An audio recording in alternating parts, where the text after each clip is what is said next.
Francisco. Hello, Ignacio. Hello. How's it going? Yeah, not too bad. How are you? I'm good. You're officially the second Guatemalan to be on the podcast. Oh yeah, after your sister. Yeah. That was a good episode. Yeah. Oh, do you like it? Yeah, a lot to live up to, a lot to follow. Yeah, it was a bit too short. Like 48 minutes. Short, but I felt like it was short but sweet. So. That was because did I tell you?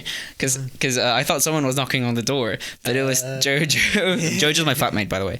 Jojo was just chopping vegetables, and I got like annoyed. I'm like, oh, who's knocking on the door?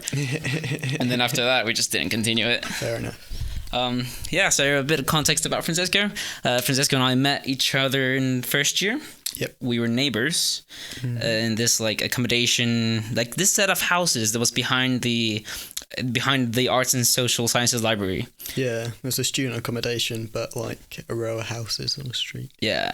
Student houses. We were an extension of Manor Hall. Yeah, for some weird reason, despite being miles away. Yeah, Manor Hall is so the universities here have halls of residence for students, which is like massive buildings where they just pretty much stuff them with students in little small rooms to live in.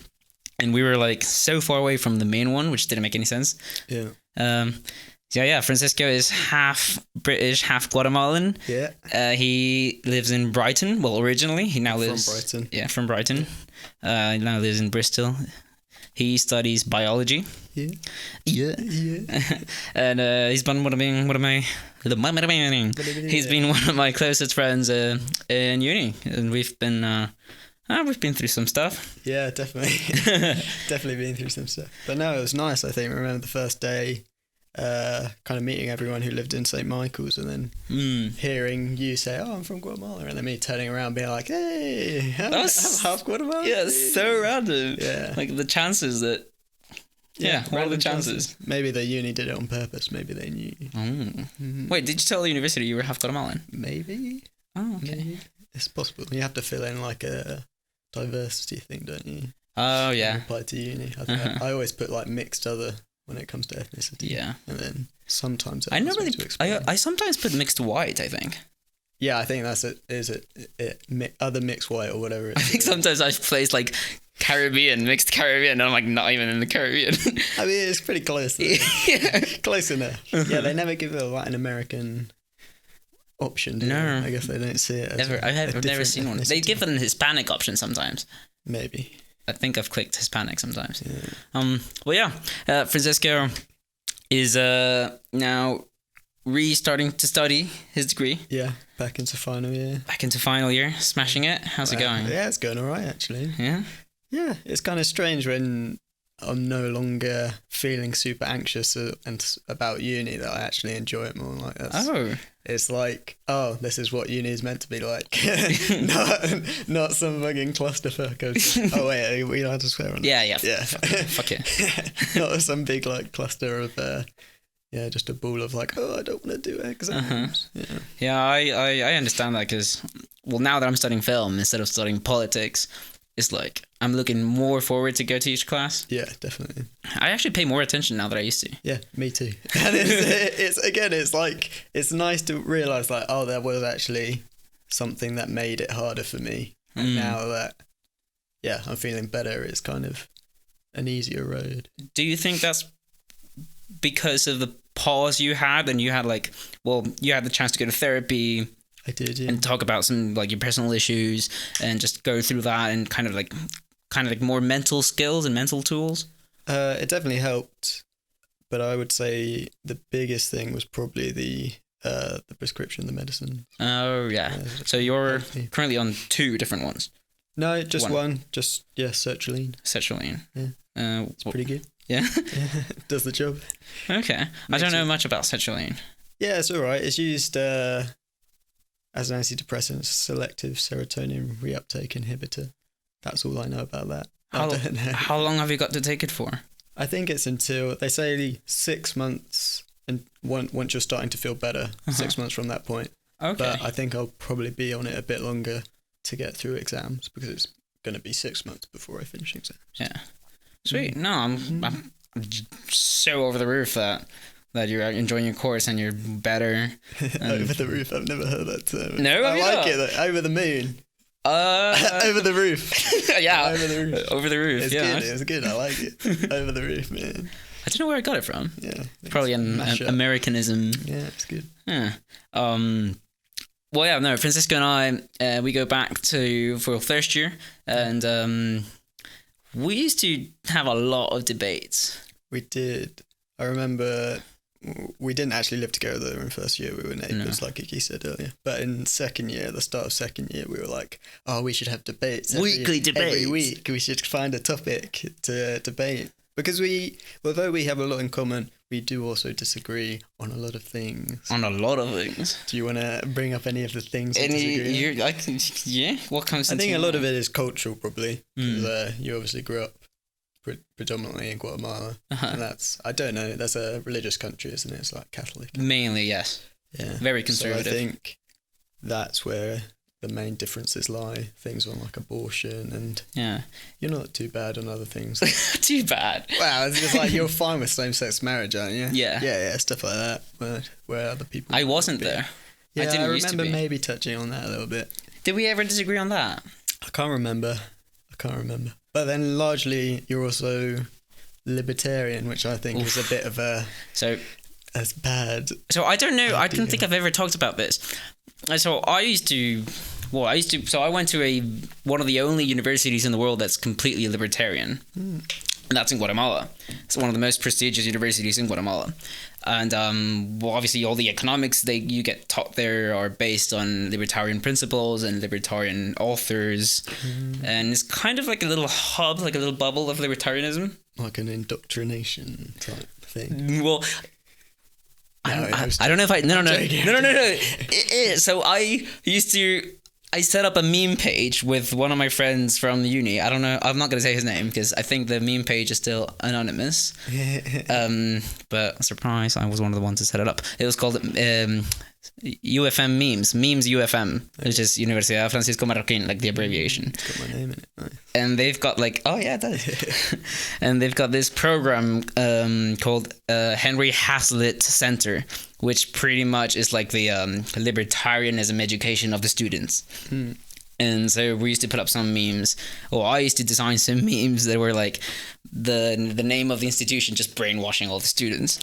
And then my friend that was also in charge of the page was like, no, don't put that, no, because he really likes libertarianism. Yeah, fair enough. Well, you used to like it quite a bit too. I think some of the economic aspects of it make sense, but I probably used to defend it wholeheartedly because it was probably one of the only systems I knew, or not systems, like I kind of took it more as a kind of like a religious belief.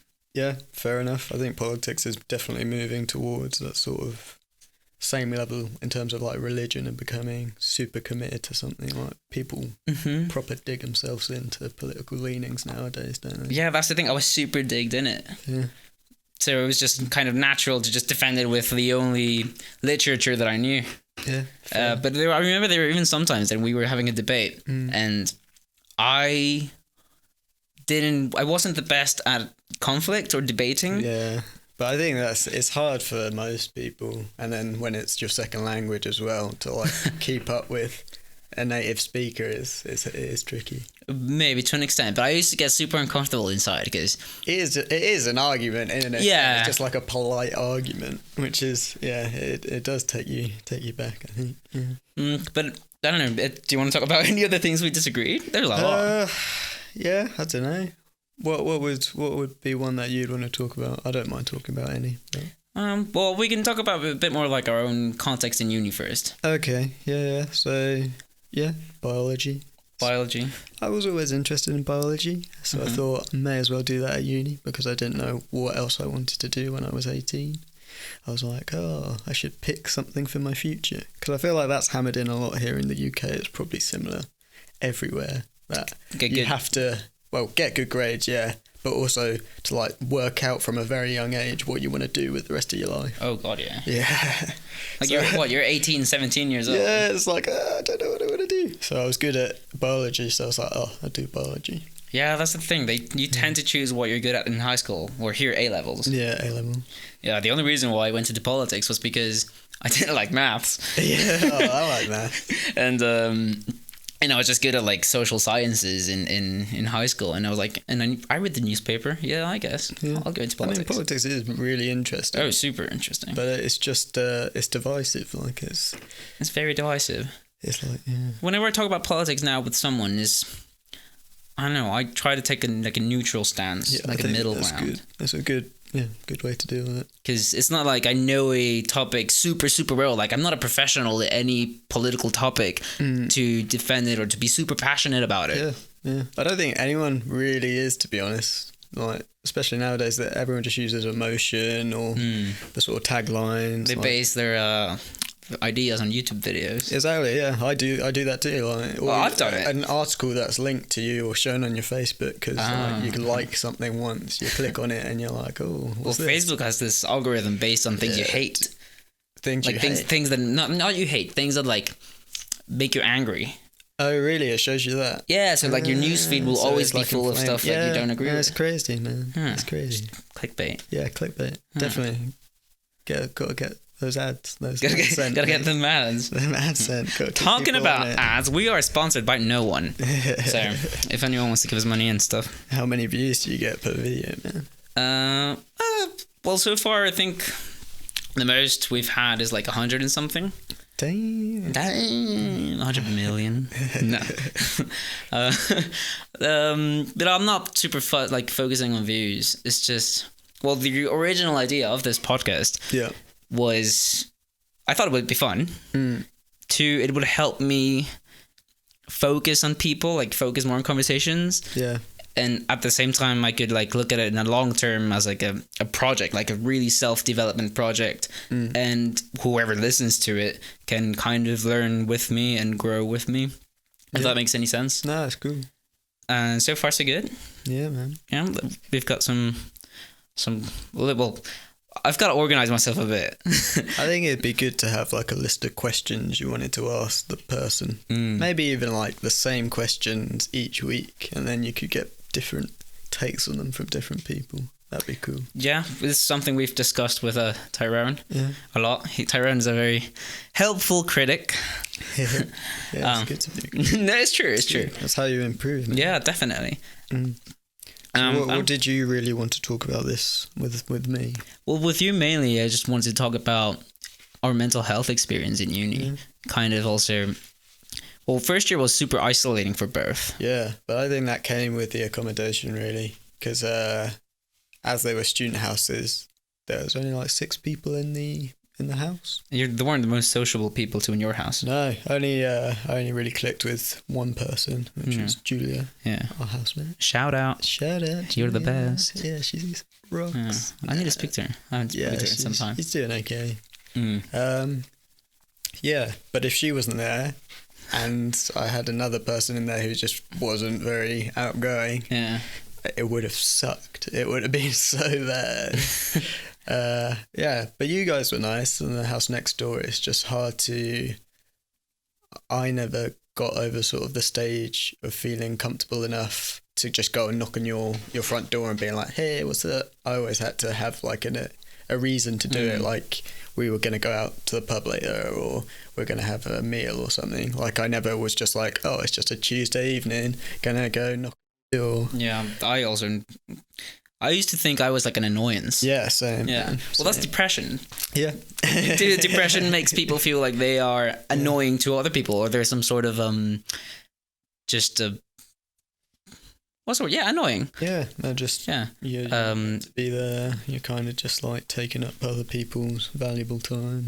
You tend to think negatively a lot about yourself. Yeah, definitely. Yeah. But yeah, no, I relate completely to that. That's one of the reasons why first year also super isolated. I used to force myself to kind of study in the living room, so I could sometimes be with people. And Michael in your house, didn't you? They were very cool people. Yeah, so Andy and Michael were flatmates of mine in my house in first year. Michael's shout out to Michael. Michael's sick. Best good looking Sri Lankan doctor in the UK. Yeah, probably. I believe it. Michael's great, and Andy's also awesome. Also very great. This first year was a tough one. It's tricky though, because I think you always know that you're going through those things in the moment. So in your first year, you're like, oh shit, this was really like hard because I felt really isolated. But to me, looking at you, I thought you were the most outgoing guy, most confident guy. You were doing all these things. You had Navy. You were super into all your sports. I remember you just taking up random like societies just to try them out and stuff. And I was like, wow, this guy's super outgoing. It's like, I wish I could be like him. And it was like, but then to hear, to find out later in second year that wasn't how you were feeling. It's just like, well, yeah, it's surprising. Yeah, it was. I don't know. The way I could describe it, it was a mask I was bringing all the way from Guatemala, and kind of like loads of self pressure and loads of expectations that I thought family members had of me. And also I had the whole religious pressure and my own obsession with being always fitting according to my faith and according to my religious beliefs. And to come here was a bit of a culture shock. Yeah, I can't really imagine, but yeah, I bet. And it was a lot of contradictory moral ideas that I had. For example, I don't know, just like, I didn't have that many of my own free thoughts.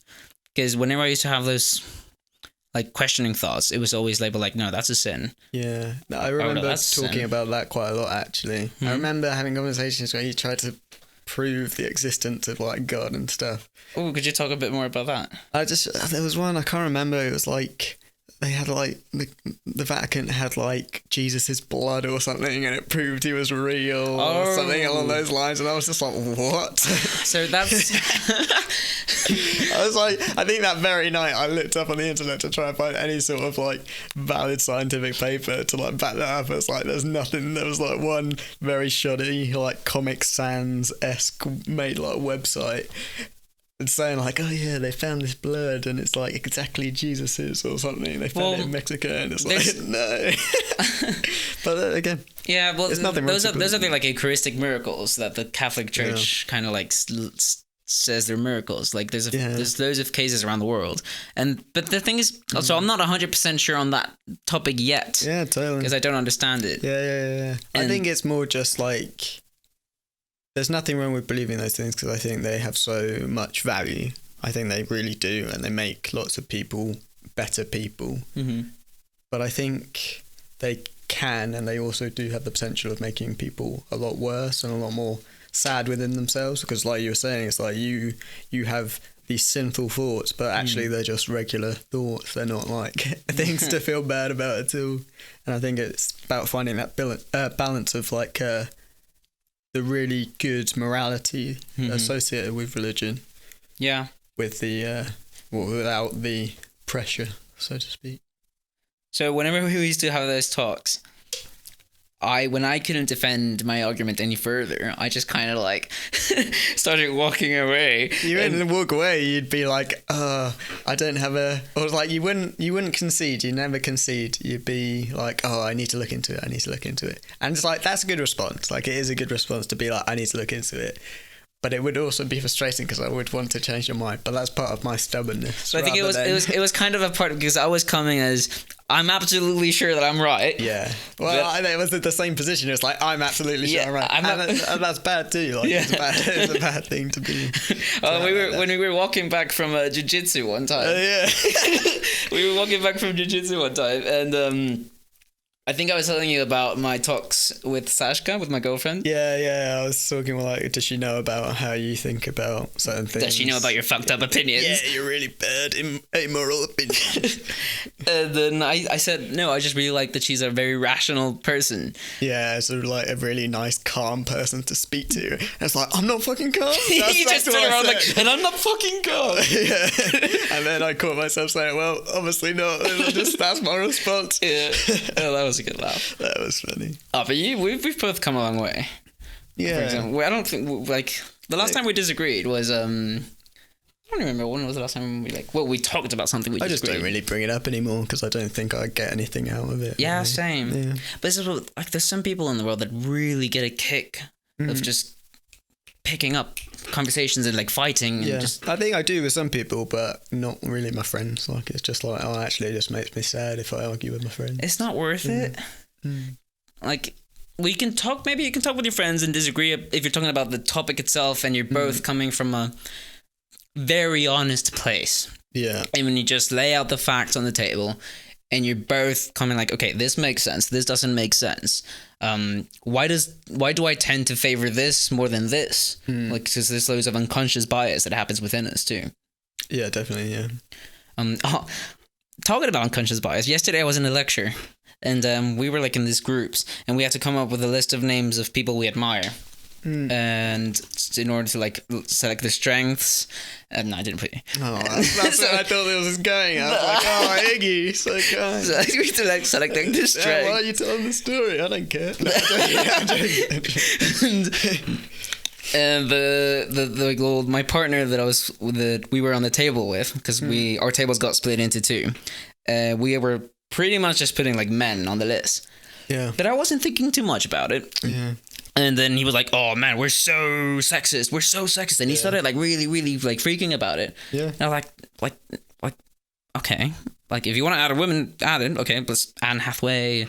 But I wasn't like super disturbed by it. And then, but he was having like a really kind of like guilty, not crisis, but just a very guilty way of expressing how unconsciously biased and sexist he was. Yeah. Yeah.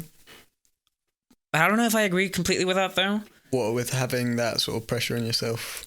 Yeah, but also because I was just thinking about people that I looked up to.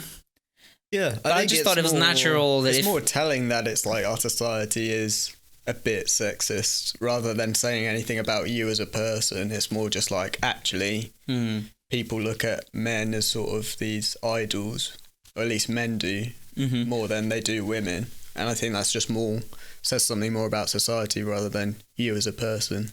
I agree with that. I think it's cool that guy was just like aware of it. But I feel like, yeah, chill out, man. You're a good guy. Don't worry about it. Yeah. I would add that, I don't know, I would think that it's just only natural for a guy to tend to have more admirations of his own sex. I think you can definitely relate more with your own sex. That's a good word. Yeah. But I think we should be more aware of each other's sort of achievements and stuff. Oh yeah, absolutely.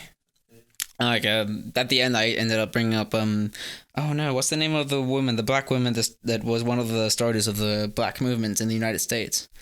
Rosa Parks. Yeah. All right. Yeah. Didn't get up off the bus seat. Yeah. Yes. Yeah. Badass woman. Pretty cool. Yeah, I always think about those kind of moments in history and be like, what would I have done if I was there? And the truth is probably like, because we are so susceptible to like the pressures of society, like feeling like that guy did about like feeling so sexist. It's like you probably would have been like a racist guy, or like you probably would have been a super sexist guy back then. Different contexts, different times. Yeah. Well, like everyone's like, oh, there's a really funny scene on like Peep Show where I can't remember exactly, but like Jeremy asks, like, what would you do in Nazi Germany? And his mate's just like, I'd probably just like hide and do nothing. It's like, what? The truth is, actually, probably most people would. Well, how is it? I think it's Jordan Peterson that was when he was in the university, when he was doing like his dissertations or he's studying, he was doing, this might be wrong, like he was studying the reasons of human evilness and why Nazis, like just regular people, like soldiers, not necessarily Nazis, like because there were loads of soldiers within the German army that weren't necessarily Nazis, but they committed loads of murders and loads of killings and loads of really horrible stuff. And so he was trying to understand just how can someone normal be capable of such things.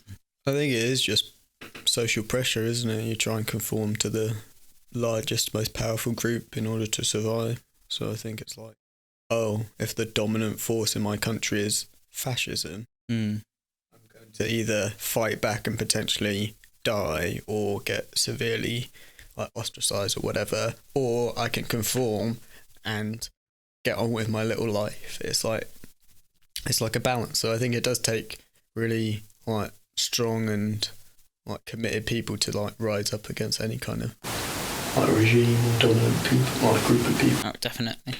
You get like kids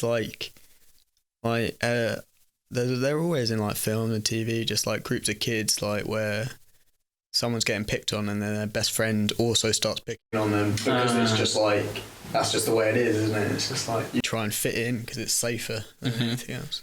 Because at the end of the day, we are all just animals, and animals do better sort of in groups. So now that you're final year, last term. Last two terms. Yeah. Oh, okay. I've still got time to work. That's why I study. Oh wait, so have you still got to come back in September? No, 2 terms, not years. So I got this term and then after Easter. Oh, okay, yeah. I forget. I'm used to I've got time. Yeah. Have you got any after uni plans? Might go to Guatemala. Yeah. Or how do you say it in Spanish? Guatemala. Yeah. Antigua. Yeah, learn some Spanish, man. That'd be really nice because my name's Francisco, but I don't speak any Spanish, which is kind of a bit of a shame. It's like, oh, Francisco, where are you from? And it's like, no habla español. No, dude, I think that's awesome. No habla. You'll definitely have to stop by my parents' house. Yeah, that'd be awesome. Yeah. I really want to do that, to be honest. My sister will probably... I'm already setting her up. Yeah. She'll give you a cool tour. She'll be my nanny. Yeah, she'll look after me. Yeah, definitely. You'll have a fantastic time. Hopefully I can go with you at some point. I want to, man. Yeah. I really want to. Yeah, that'd be a cool trip. You'll enjoy it a lot. I think so. I've still got some family there, so I should probably see them. That would be interesting. But I have not talked to them in a long time. But they don't live in the city, do they? I think some of them do. I'm not really sure. But like they're relatively like well off, I think. Yeah. That should be really interesting. Yeah. I'm looking forward to it if I do it, but I need money, so. Are you thinking about going first and then getting a job somewhere, or? Probably should work first to get enough to go there, and then do a course or whatever. I haven't really looked into it very much. Yeah, but I want to do it. I do want to do it. Do you want to do anything biology related? Afterwards, yeah, definitely. Yeah. Like work for, I don't know, a big plant nursery growing. Oh, so plants. You were doing a horticulture course. I'm still doing. You're still doing a horticulture course. How's that going? Yeah, it's really fun, really interesting. I did it today, actually. I went down to, we were in Wills. The Memorial Hall? No. Wills, the student halls, actually. Oh. Because they got a big, like, garden ground place. We were trimming some hedges, yeah. Trimming some hedges. Getting assessed on how we can trim some hedges. I did it. I passed. I passed the challenge. Yeah, it was good. I really enjoy it, actually. It's something different to just being stuck reading stuff or working on a computer all day. And there's nothing wrong with that. I just don't like it myself. So is your interest in biology mainly because you were good at it in school? I am really interested in parts of biology. Like, there's definitely topics now. Like my literature review topic, I think I'm going to do on whether we could breed tomato plants to be like to eat aphids. So there's what's an aphid? It's like a little bug that like is a pest to like tomatoes, but lots of other plants as well. Yeah, just like stuff like that. It's like, oh, that's pretty interesting. I enjoy reading about that. But yeah, I don't know. Yeah. Oh, okay. So I do like it. I just don't see myself as being a researcher or a scientist like that. Like, no, academia. I wouldn't mind being like a teacher, but not like university level, no. Oh, okay. Yeah. What about you? What do you want to be when you're older? I want to be president of the United Nations. I wanted to be that when I was younger. Fair enough, it's good ambition. Not anymore. Fuck that. Screw the United Nations. Don't arrest me or anything. I don't know. Yeah, I should come up with more WH questions. So what? I should think more like pre-podcasting, like what specific questions I would like to ask you. Yeah, sure. I think a lot of the conversation's been fairly natural. Oh yeah, definitely. So what do you want to be when you're older? You didn't answer the question. Answer the goddamn good observation. I'm not entirely sure because we've talked with my sister about a certain project based around mental health that would be very useful for just Latin American people, pretty much. Oh, really? Because mental health is such a taboo, still in Latin America. Like just recently, I think just 2 days ago, like 3 days ago, I had a friend of mine text me on WhatsApp, just kind of like asking for advice that he was told by someone that they should speak to me. Okay.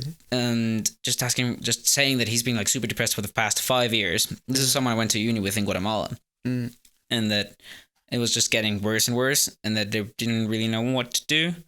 And it's like that feeling of guilt and cowardice that you think it's being like a weakness, or like you feel like a coward just by accepting. Ashamed of it. You feel so ashamed of it. Like, there's no actual real reason why you should feel ashamed of it. It's kind of, you compare yourself to everybody else and you think like, oh, everyone else is dealing with this situation way better than I am.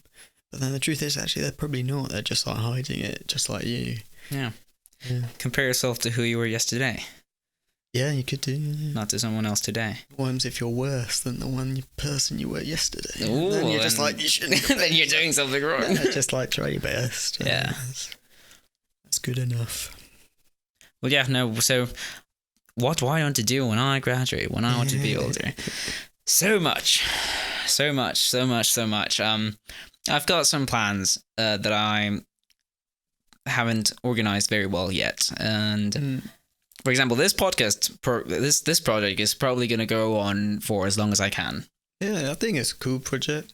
Yeah. Wouldn't mind being on it again when you got some more straightforward questions. Yes, some more practice. I'm getting better at it slowly. I think I've definitely seen improvement when I've watched the episodes. Good. Yeah, that's what I want. I've been having really good feedback. I think my mom told me that a friend of hers her son lives in Germany. Yeah. And that he told his mom that he really enjoyed the podcast. Yeah, it's nice. It's just nice to hear how other people are doing and thinking, and have deep chats with people, man. Because I feel like most people don't have enough deep chat. Yeah, I tend to close myself when I'm like having a deep chat.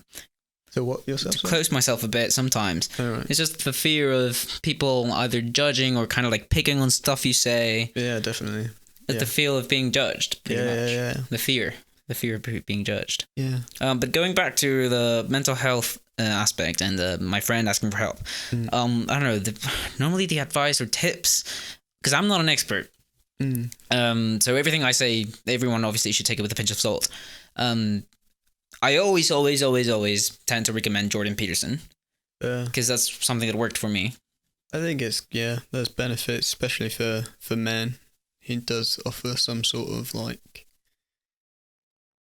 path for men, like, oh, we should be comfortable acting manly or acting sort of strong within yourself. And I think there are lots of benefits to that. I just don't like some of his analogies, and he's quite religious, which again, nothing wrong with. But with the religious arguments, I took him. I just can't. I didn't take him much as religious arguments. I took him more of like what I could take out of what he was saying, and the message is always good. Yeah, I think that's what's nice about also religion. It's like the message within most religions are good ones. It's just how you interpret them. So. It just makes sense. Like keep your room tidy. Yeah. You'll feel better workspace. You'll feel like cleaner. Definitely. I like the fact that he mentions like you can't change the world unless you change yourself. Yeah. And what is it? People are trying to clean the world or fix other people's problems before fixing their own. Yeah, I guess. Yeah, I believe it. Yeah. I just clicked, and that's something I tend to recommend a lot. If I'm having like a more personal one-to-one chat with someone, maybe the list of questions, then I do have a list of preset questions. It's more like, okay, so what are your habits like? What are you eating? Are you doing exercise? Because exercise is massively important. So important, man. And it's tough. I mean, to do regular exercise is just tough. Yeah. Especially if you don't enjoy it. Like, I hate cardio. Yeah. Just make yourself do it. And it's not easy. Or if you don't like cardio, just find something you like. Just go out and experiment with different stuff. You might fail at some stuff, but that means you'll get the chance to, okay, I don't like that. Now I know I don't like that. Let's this whole range of other stuff that I can try out. Nice. There's something for everyone. Definitely. Yeah. We're gonna do some calisthenics in Brandon Hill this summer. That'd be cool. Yeah, there's like already a group of people that are interested in coming with me. Oh, really? Yeah, we'll go to Brandon Hill and do some calisthenics on the bars. It's gonna be like Forrest Gump when he I start running. A lot of people just following him. Just around. never stop doing pull-ups. Yeah. Yeah, I love that scene of the film. It's just like, I'm pretty tired. I'm gonna go home now. And everyone, what about us? Yeah. Such a good film. Yeah. Run, Forrest, run. Yeah. Jenny. Yeah. I don't know. I might look for an internship at the BBC or something during uni. Sweet, man. I'm really keen about just learning, and I'm really enjoying my course too, which is good. Yeah. It's a lot to do. It's a lot of work. It's a lot of to read. Well, not a lot to read compared to politics, to be honest. But yeah, I'm doing a lot. And it's nice. It fills my time. Just the podcast helps me keep my room tidy. Yeah. Because I've got to keep it like nice and presentable and professional for guests too. The sash can make it tidy as well. I always found that when I was sort of 16 and started going out with my girlfriend at the time, I would always like clean my room just before she came, because it used to be a mess in between those periods, because I was just like, I didn't care about my room. But anytime she's come, I was like, thank you. It's definitely an incentive to clean it.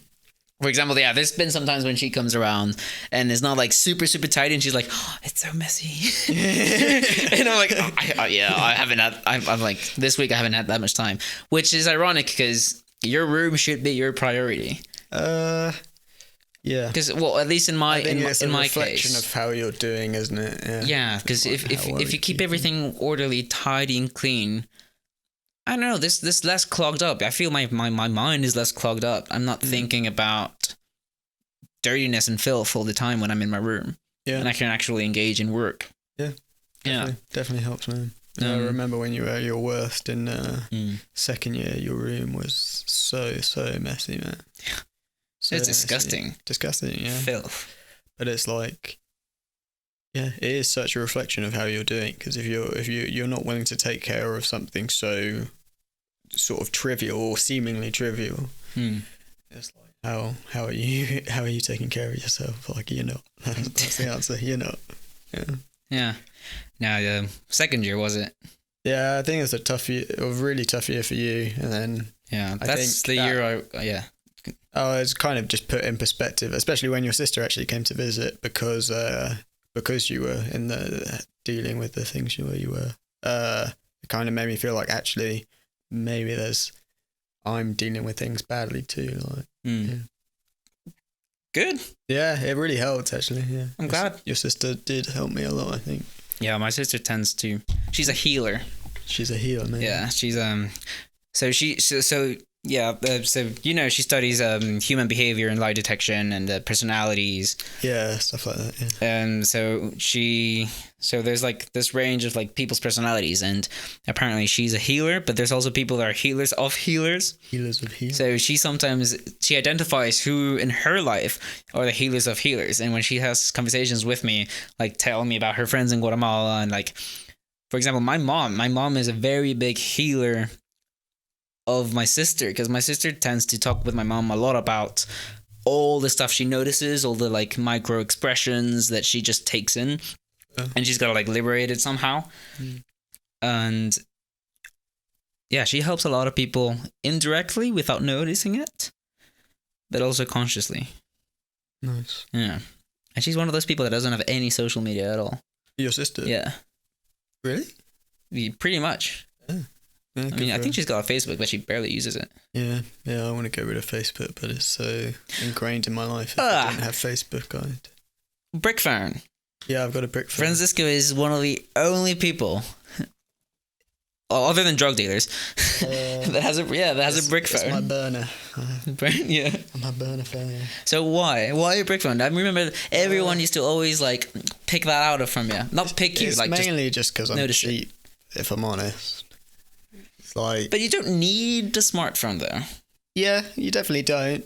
No. I don't, because I know the area. I've got a laptop, so if I want to know where to go, I can always double check on that. And this does text and calls, so. And you had a phone call from a salesman. From the O2. Yeah, let's talk about that.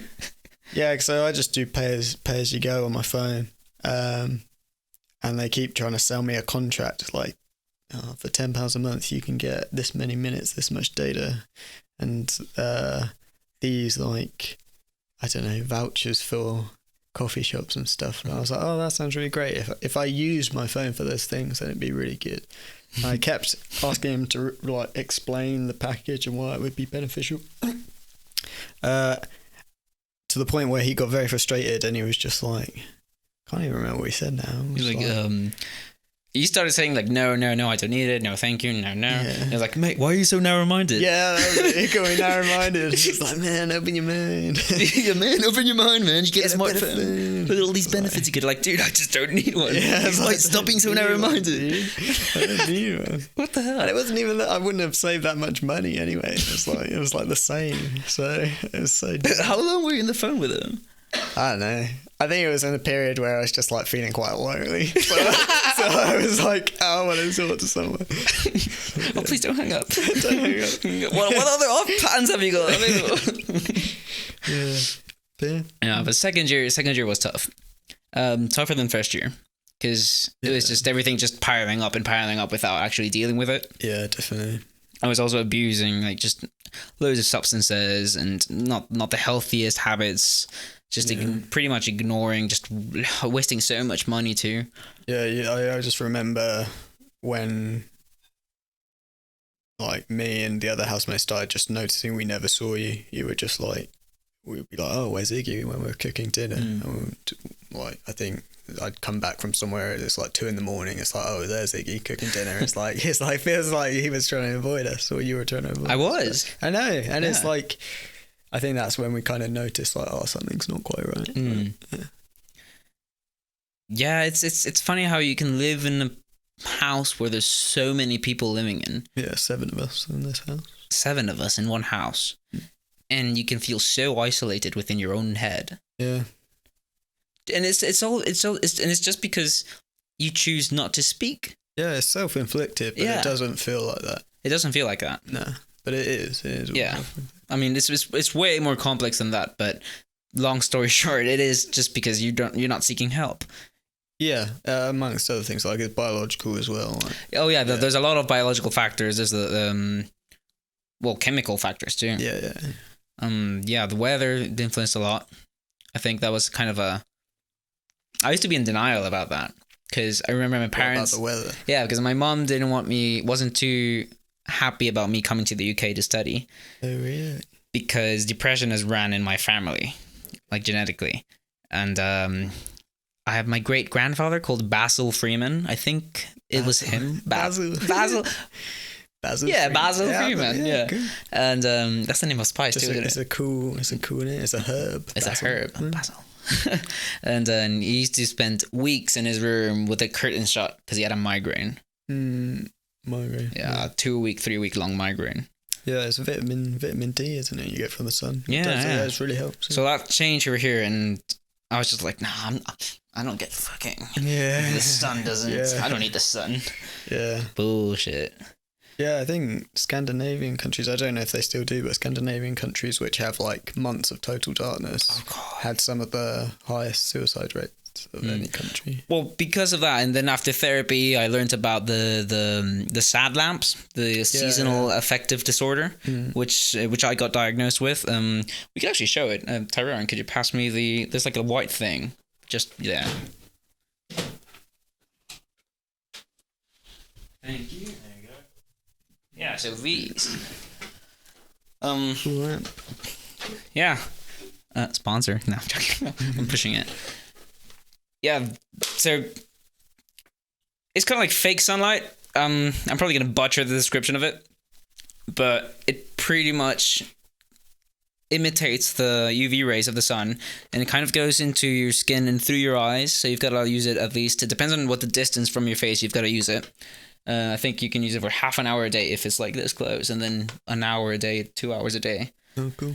And after I started using this regularly, because it was part of my therapy, plus the electrodes, because you do see that I used to wear electrodes too. I did, yeah. When I saw you wearing that, I was like, what is this? It's like, I thought it was some pseudoscience thing, but no, it's pretty legit actually. Yeah.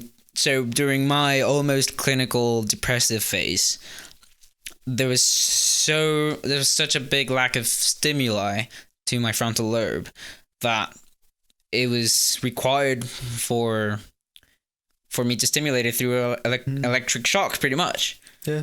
Yeah. And after a few months of really, really being super disciplined with going to the gym, eating healthy, my sister helped a lot in that aspect. But she wasn't pushing it though.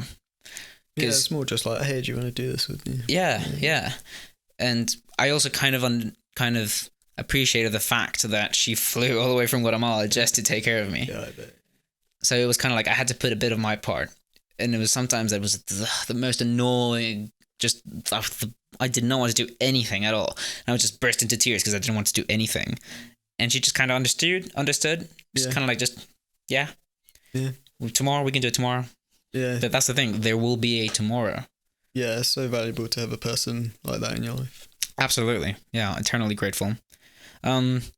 Yeah, wintertime. You're feeling down. Get yourself a lamp. Get yourself a lamp. It's all about that lamp. It also was what's that word? Constance? No, continuity. Like just keep doing it. Doing what? The things. Just building consistency. Just being consistent with There's another rule in Jordan Peterson's book actually that is, why don't you take your damn pills? But that's not the rule. What's the name of the rule? I think that is, isn't it? It's like about treat yourself like you would treat a pet or your pet. I swear it is like, something like that, or like your kid, like like why don't you treat yourself? Oh, why don't you treat yourself as in like you were? Oh my god, treat yourself like someone you were in charge of. Yeah, that's it. Yeah. Someone you're responsible for. Yeah, someone you're responsible for. Yeah. So much sense. Yeah. Yeah, like self-destructive habits are so big in us. And when you start noticing your own self-destructive habits and traits and thought patterns, you're like, whoa, I've been doing this for so long. And it's conditioning. Like I've lived almost my entire life having this way of thinking. I have this super big self-criticism in my head. And just feeling like I'm less of a thing or less of a person in every single aspect of my life for such a long period of time. You're conditioned to behave in that way without thinking about it. So then when I started noticing about all those little thoughts that you get, that little nagging voice that you're not good enough to do this. Like, look at that guy. You'll never be like that guy. Yeah. Or just, you're a bit stupid for that. That's why you couldn't finish the argument or the sentence. Yeah, once you start noticing that, you can actually take control and power of your own mind, or at least try to. Yeah. And just better it every day. Yeah, definitely. It's easier said than done. And it's strange. I think just mental health in general, as a society, we are getting so bogged down. Like we get news is just fed to us that everything's going wrong. So we can't eat meat now or whatever like that. And prospects for our generation it's just assumed we have to work way harder to get less. To get less? Yeah. So we work harder than generations before us to get the same amount of things that they got. So we work harder for less. Oh, no, I don't agree with that. You don't think that's true? No.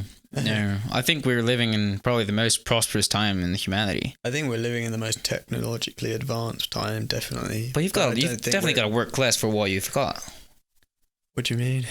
Well, you said that now our generation has to work a lot more than past generations to get to the same place. So you try buying a house here in England, you can't do that on a minimum wage job.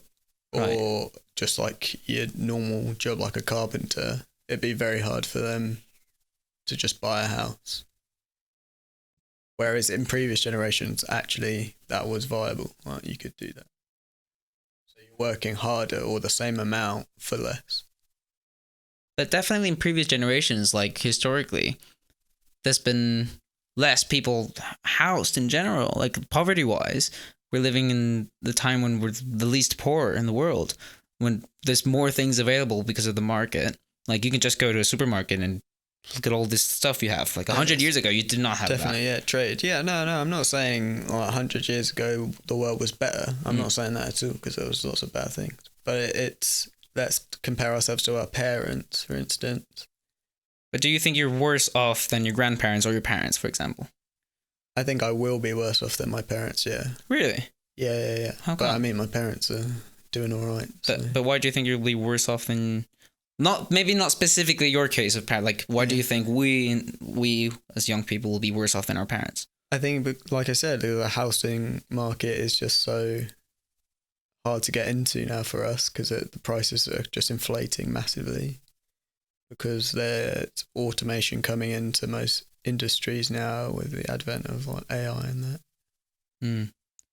And the fact that sort of every market is now just getting completely dominated by one or two companies. So the film industry is like Disney, and then that's like it. That's like the commercial thing. Well, you've got Netflix, Amazon.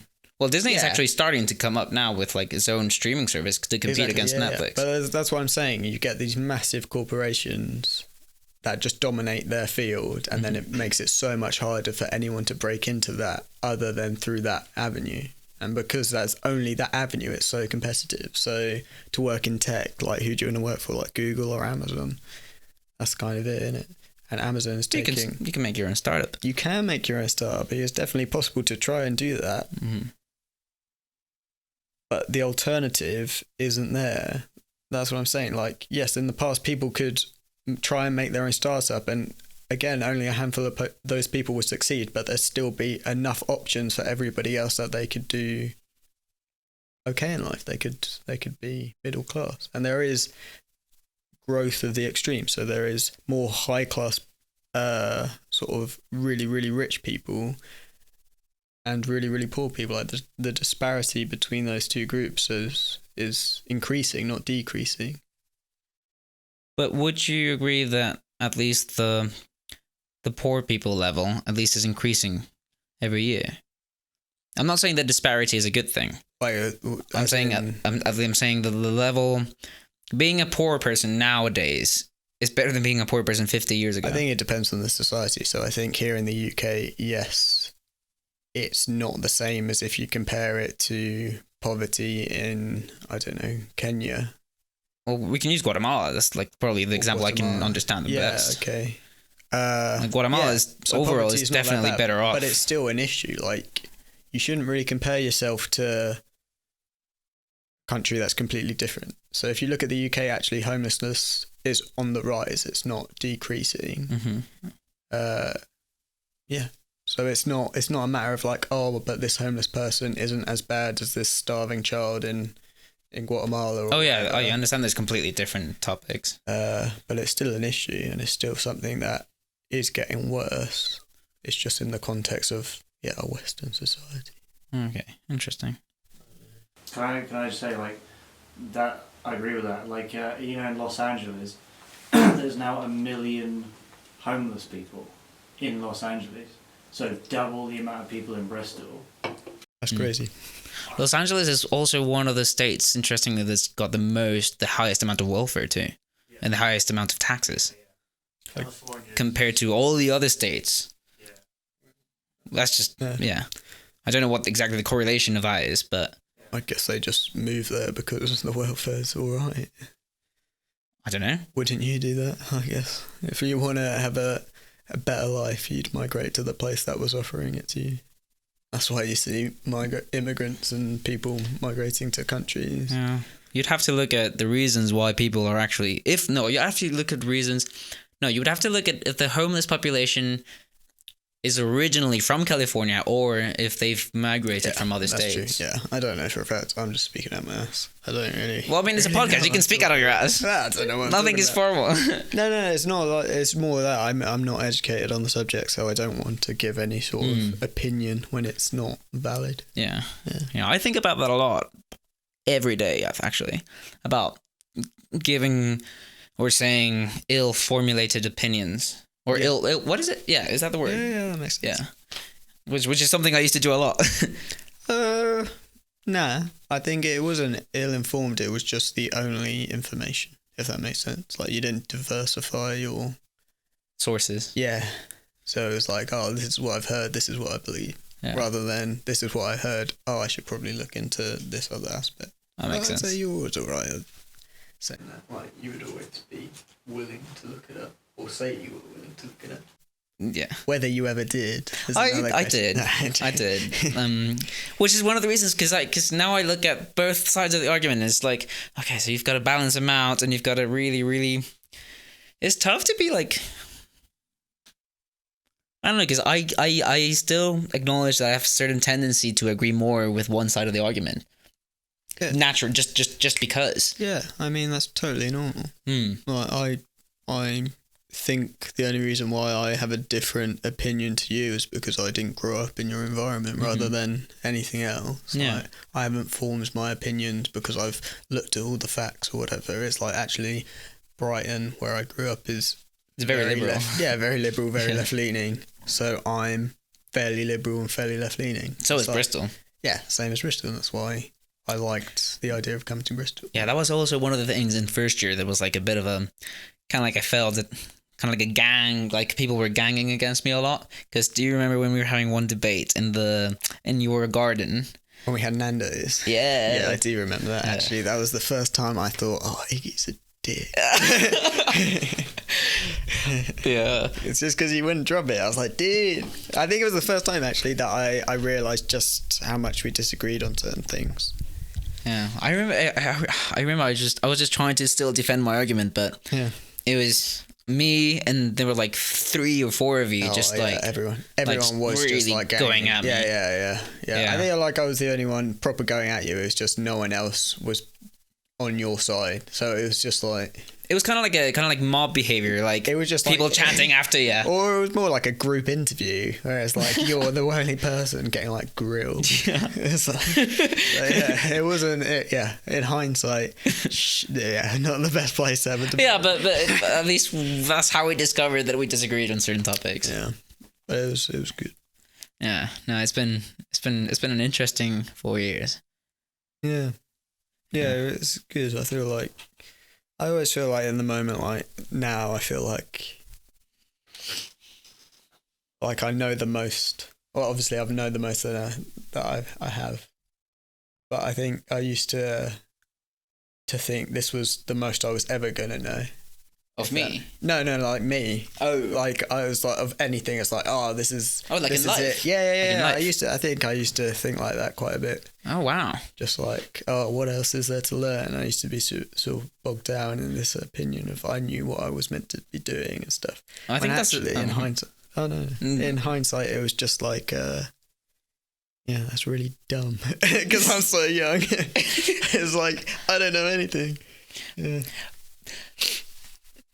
Yeah, I think there's a trend within young people for them to feel and think that they're on the top of the mountain and then they're really confident and they know all they know. Yeah. But then when you start getting a bit older and you start kind of like bursting your bubble a bit by bit and kind of listening to different opinions that differ so much from your own, when you start looking at actual statistics and actual information that is true and that might be against everything you've been taught, that's when you start being a bit more intellectually honest. And just saying it out loud, just saying that you don't know as much as you thought you knew, that itself is just knowing more. Damn. No, dry February. Yeah, I guess. Yeah. So, do you ever look back in your life and just think like, oh my god, that was so cringy? Oh yeah. Oh, have you seen my videos, my YouTube videos, the first ones I did? What, your podcast? No. Nah, I haven't seen your YouTube videos. Oh god, take it. You'll have that. Yeah, they're a bit cringy. There's one that I'm just like, doing it like a camera with like shades. Oh wait, like your actual when you started vlogging? Yeah. All right. I think that was just fitting the style, wasn't it? That's like the vlogging style. Yeah, I was copying some YouTubers. Derivative of vlogger. That's fine. Yeah. Do that. Oh, but yeah, I think about it all the time. I think it's until you've been humbled a bit. So I think my last year, when I was like at my worst in terms of mental, it helped put everything in perspective. Like, oh, actually, I've always kind of been pretty sad. I just sort of let it manifest in different ways. So I'd be I'd try to be super confident or super arrogant. But to the extent where it's actually kind of cringy, like what I'm doing is overpowering. Like it's just not nice for anyone. It's not nice for me. It's not nice for you. It's just pretending. It's just like, oh, I'm pretending to be okay. Yeah. What I tend to do without noticing sometimes, and what I used to do way more before, is just repeat stuff other people have said. And how else are you gonna form your own opinions until you hear? Yeah, but I never reached my opinion there. It was only like, oh, this person says this. That's it. And I'm still going through the process of figuring out what my own personal opinions are about stuff. As long as you're a good person, as long as you're not a dick. Yeah. It's hard. I feel like you're always going to be a dick to someone. I think it's about living your life, being okay with that. But what do you mean being a dick to someone? Well, I mean, I'm sure you've interacted with someone somewhere at some time and someone thinks you're a cunt because of it. I in definitely... some way, like either when you're plastered, you're proper drunk. Oh. Or you said something or done something to somebody and that's their only opinion of you. They don't know you, they don't speak to you, they don't realise, oh, this isn't what he's like day to day. But that's their only like interaction conception they've had with Yeah. you. So they think you're a massive dickhead. Like if they saw you, they'd be like, oh, that's the cunt that stole my wine bottle and they Do you want to tell that story? No. Okay, another time. In 5 years. I don't want to say anything incriminating. Allegedly. You just put the word allegedly in front of anything you say. Allegedly, I stole a wine bottle that I had already paid for. We did pay for it. Yeah. Allegedly. I had something I was going to say and I forgot. Sorry, I cut you off. No, it's okay. It happens a lot. It does happen. Yeah, you always cut me off. I feel like it's a weird format, kind of. Maybe this makes me notice more that I do just talk in front of people. Because now I'm trying to be conscious of it. I'm trying to be like, oh, let Iggy take his turn to talk. No. Because... Well, the whole point of having a guest is the guest to talk a lot and learn more about the guest. Because No, it's more like I just repeated you. Sorry, I was like, no. I just repetitive. What was I saying? It's more. I meant in my daily conversations without the cameras and the mics. Maybe I do just bulldoze conversations a bit. Maybe to an extent, but it's not horrible. No, I'm not like worried about it. It's more just made me conscious of the fact that I need to let you speak. Don't want to hear your voice. Shut up. What are you doing these days? Climbing? I haven't done climbing for a bit. I might go. I'm gonna go on Saturday. Jojo's been climbing a lot. Has he? Yeah. But he's got a new membership somewhere else. Oh, yeah, Red Point. I'll go block, mate. Yeah, I might go to block sometime. Yeah, hit me up if you do. Mika says he's going to climb. Oh, Mika's got a membership. Yeah. Well, block. Yeah, a block. Yeah. Mika's a head chef in a Sri Lankan restaurant that I used to work at. And he's also being part of the media team we're creating. So I'm not going to say much about it yet. But there's a project we're coming up with a group of students that will be really, really, really, really cool. And the website that I've got, the Our Life Craft one, that I made originally with Samir. Yeah. We're transforming it into like an actual like. Actually, I'm saying too much. I'm like, okay, there's stuff coming up. That's cool. Sounds cool. I don't know what you're doing, but it sounds cool. Yeah, it will be. It will be very, very cool. I'm excited for it. I'm genuinely excited for it. But yeah, other than not climbing that much, I just go to lectures, do my gardening course, Jiu-jitsu, which we started together. Yes. But then you sort of petered off doing that. Yeah. Was it Artemis? Artemis. Yeah, it was a bit expensive for me. It was a bit expensive, but it was really good. It's really, really good. I'm not sure if I prefer it to the uni one. I think it's different. I think less competitive, but I think it's also harder because me and you are kind of small guys. Like you're in Artemis, bigger, beefier than me, but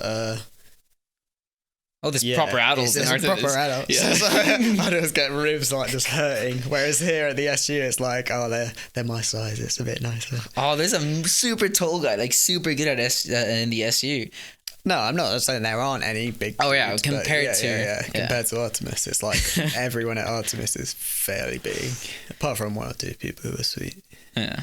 Now my ribs used to hurt a lot after Artemis. So yeah, jiu-jitsu is a cool sport that I am really getting into slowly because the Sunday sessions, if I've got a shift at work, I can't attend. Yeah, fair enough, man. So I won't see you there this Sunday. Damn. And on Tuesdays, it's only 2 days a week too, which is kind of annoying. I mean, yeah. But eventually, it'll be cool if we get our own mats. Yes, we should. I haven't looked into cost, but that would be cool. Yeah, that'd be cool. So what are you doing today? I was like, me and my friend are just going to roll around this mat. We can just hug each other on the floor. I can't go on this date with you because I'm gonna get sweaty with my friend. It's like, wait, you're going to a class? No, just me and my friend. We're just we're just gonna roll on the floor. Around. Yeah, just gonna touch each other. Just hug each other to death. Yeah. It's like he's gonna choke me. Is it? Are you gonna learn the saxophone even more? I do want to. I looked into getting like an electric sax. So whoa! It's bloody expensive. How much? It's like over £100. And I already have a normal saxophone, like a non-electric saxophone. I thought an acoustic saxophone. I thought acoustic saxophones were pricey too. Just like a normal saxophone. It's not acoustic. Well, yeah, acoustic is normal. No, but but I've had that since I was a kid. Like I used to play. Yeah, just bring it. It's just so noisy. And do you remember our neighbour when we lived in Cheltenham Crescent? You could hear his saxophone through the walls. Oh. I do not want to be that guy. But if you just did 1 hour no? I want to learn. So you can book the studio sessions in uni rooms. But I'd rather save up, get a very expensive piece of equipment that I'll never probably use. No, that sounds like a good decision. I used to tend to like I bought a little MIDI keyboard that I still don't know how to use, but I just gotta when I'll find the time to read the manual and I'll make really cool music and I'll feel inspired one of these days after I learn how to use it, and I still haven't read the manual and I've had it for about 6 months. Yeah, fascinating. It's about setting the time and just scheduling it. For me, it's if I don't schedule my stuff, I get overwhelmed. Yeah, I think that's good. Yeah, you should schedule stuff. Well, one of the only reasons why I'm able to do this podcast and to do loads of other stuff that I'm doing is because I've been really, really disciplined and not disciplined with my schedule to the extent that Jordan Peterson also talks about this. Not to the extent that my schedule is my oppressor or my dictator. All right. Make the days how you would like to have them. Obviously, in every day you've got a bit of mandatory work. In this case, it's uni. Yeah. That you can't just take off your schedule. That's part of it. Yeah, if you want it to be. I mean, you could take it off if you didn't. Yeah. I mean, I've done that in the past, and it's not the best. Me too. But work around that really mandatory schedule. Design days that you would be happy to live. It's no one else has got power over your time but you. Yeah, unless you're in prison or something. Unless you're not going to prison. No. I used to think, when I was a kid, I used to think like, I used to tell my dad, like, why don't people just go to prisons? Because you get free accommodation, you get food. Because it's not a nice place. A lot of people like it though. A lot of people, when they're released, they can't handle the freedom. Oh, really? They got used to the touches them system. a lot. Yeah. There's a lot of organisations that focus literally on bringing people back into like having so much. We take it for granted, really, how much freedom. Actually, you can do whatever you want. You know. And that was my dad's response: freedom. You can't really do whatever you want because then you end up in prison. But we actually take for granted how much freedom of your day you actually have. It's also incredible how people that go to prison, when they get released, they say, "Oh, I read so many books. I used to do exercise, and now I'm just watching TV." Yeah. I mean, TV and like everything on the internet is designed to keep you watching or keep you captivated. It's addictive. It's super addictive. Like, it's made to be addictive. I don't think most. Just YouTube for men. What do you mean YouTube? Like so there's a. What is this website? YouTube for men? It's like, that's called Pornhub. Don't go on Pornhub. Well, yeah, but porn, for example. Yeah, it's all addictive. It's a massive addiction. But even the designs of the website, so the colours, like Facebook uses for their notification, are red, and red is a colour that actually we as people we see more, and we like find it McDonald's fast food. Yeah, we find it an attractive colour, so when we see it we're like, ooh, that's a hit of dopamine nice. Right there. I don't want to touch it. Yeah. Or even like they've done studies where your like text alert actually does trigger like a hit of dopamine. So you feel like, oh yeah, great. But what's the likes in Instagram and the likes in Facebook? It's crazy, man. It's like, it is addictive. Like I've had conversations with people say like, yeah, when I'm just feeling super down, I'll dress up nicely, because that is actually a good thing you can do if you're feeling really bummed out for some reason. If you dress nicely, if you take care of your appearance, you will naturally tend to feel better. Yeah, be the lobster man. Stand up straight with your shoulders back. Yeah. I remember that chapter. Yeah. You disagreed with that chapter a lot. It's more just like, no, I agree with the message. I think, yes, it's definitely valuable to be like, try and put the best you out there.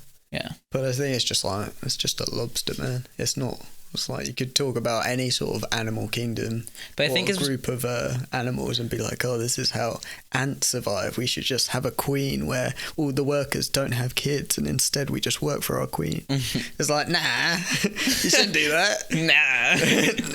Nah. Well, I think his argument was that, the lobster's nervous system was one of the most similar to the human one. It is a good model organism. Yeah, it's a good model organism for our nervous system, because the neurons are like something similar. I think I had that. I remember a lecture in first year, something like that. But like even antidepressants our behaviour shouldn't be dictated by a lobster. No, I don't think that's what he said. I know. It's more the analogy. But yeah, no, I agree with the message. I agree with Jordan Peterson. Right now that we're watching, we watched Strangers on a Train at uni. It's a Hitchcock film. Okay. I loved it. And there's this character called Bruno, and he's got a lobster tie. I was just like, hey. Dominant. Is that why he did it? No, that's not why he did it. Because he's like dominant Spoiler. Man. He's the hierarchy. Cool. How long have we been? How long's this been going? We've been about an hour and 15. I don't know if you want to move on to the part we want to make a regular. Yeah, absolutely. What's the regular part? Take the lead. Favorite movie? What's your favorite movie? Good Will Hunting. Brilliant. Good Will Hunting. Bloody good film, innit?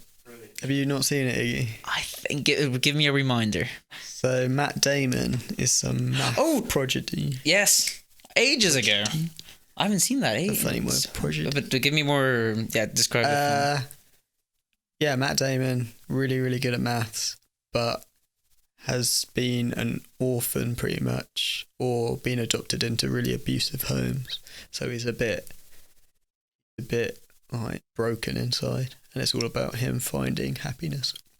Yeah, with Robin Williams. It's the first and only film I think that's made me cry.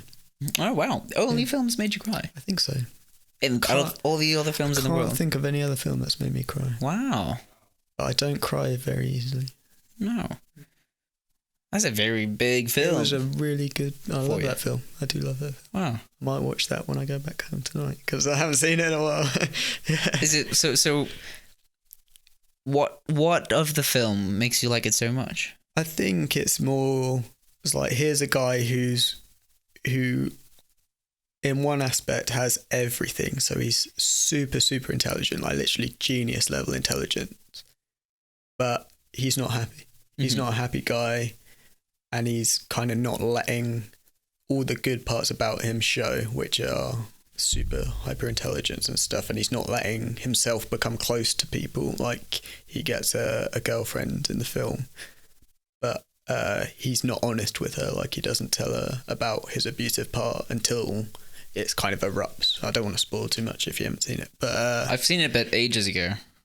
And it's also just got a really nice relationship between him and Robin Williams' character, who plays like a therapist for him.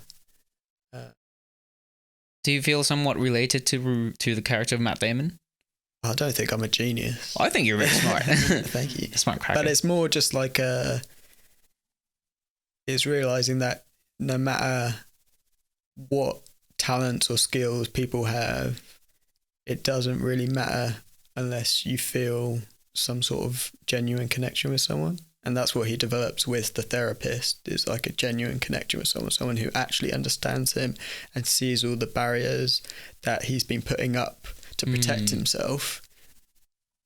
Yeah, and then at the end, I don't want to spoil it for anyone. Just watch the film. It's a really good film. Okay. Just watch the film. But it's like it's sometimes hard to watch at points because it's sad, but overall it's just a lovely, lovely film. Good Will Hunting. Good. What's your favourite film, Iggy?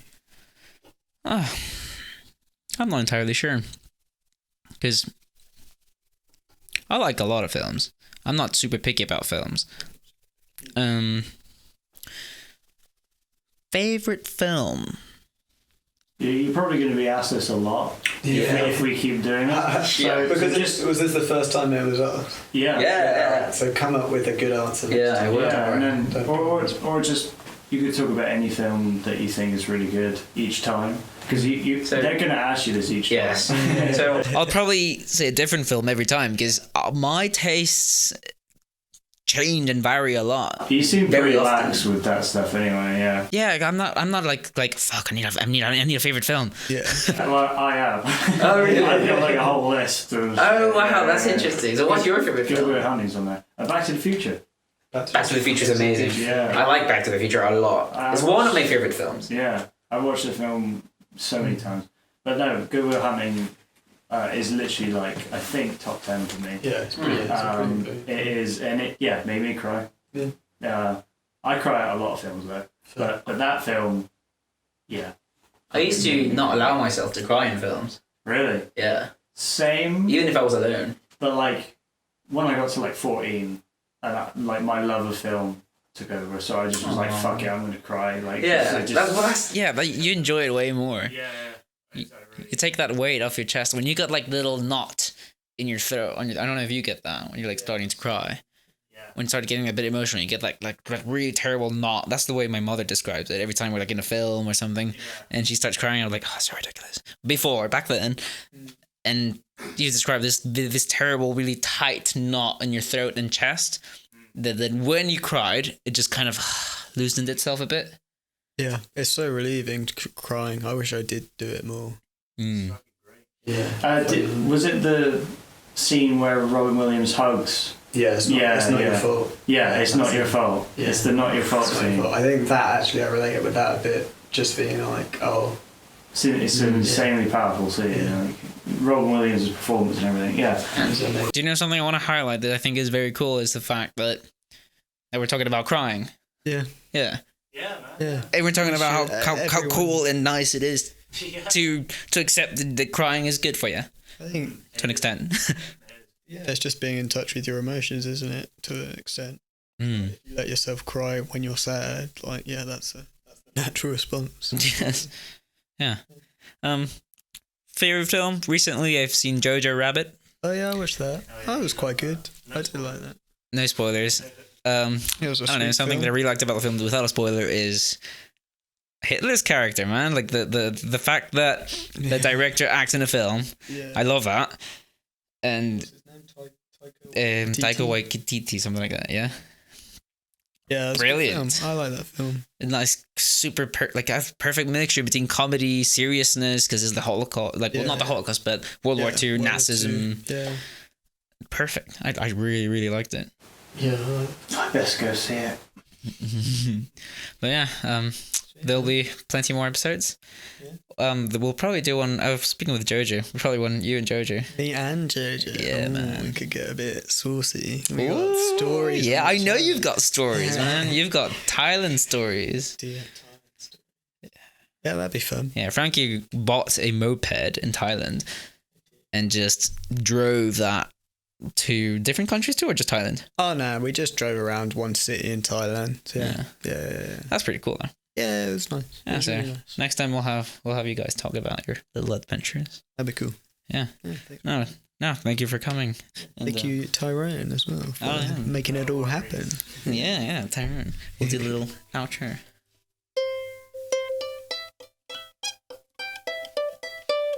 I keep fucking it up sometimes, but No, you were good. That was fine. Sweet. Wait. That's right.